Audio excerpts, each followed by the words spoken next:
এই নাও নাও, তোমাদের জন্য অনেক সুস্বাদু খাবার রান্না করে নিয়ে আসলাম। এই তোমরা কোনটা নিবে নিয়ে নাও তাড়াতাড়ি। আরে সুস্বাদু খাবার তার মানে ঘোড়ার ডিম, গরুর ডিম, ছাগলের ডিম। আমি এখন এটা নিব।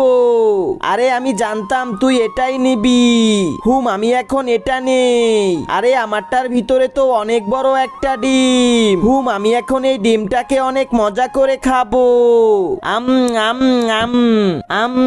আরে আমার তো ডিমটা খেতে অনেক মজা লাগতেছে। এই তোরটার থেকেও আমারটাতে অনেকগুলো ডিম থাকবে। এখন আমারটা খুলে দেখি। কিন্তু বন্ধুরা তার আগে তুমি বাংলাদেশ থেকে হলে লাইক করো, আর ইন্ডিয়া থেকে হলে সাবস্ক্রাইব করো। আমি তো বাংলাদেশ থেকে, তাই লাইক করে দিয়েছি। আর তোমার দেশের পতাকাটা কমেন্টে লিখে যাও, দেখি কোন দেশ জিতে। আরে আমারটার ভিতরে এগুলো কি আবার খাওয়া যায় নাকি? এই আমি তো পুরাই ঠকে গেলাম।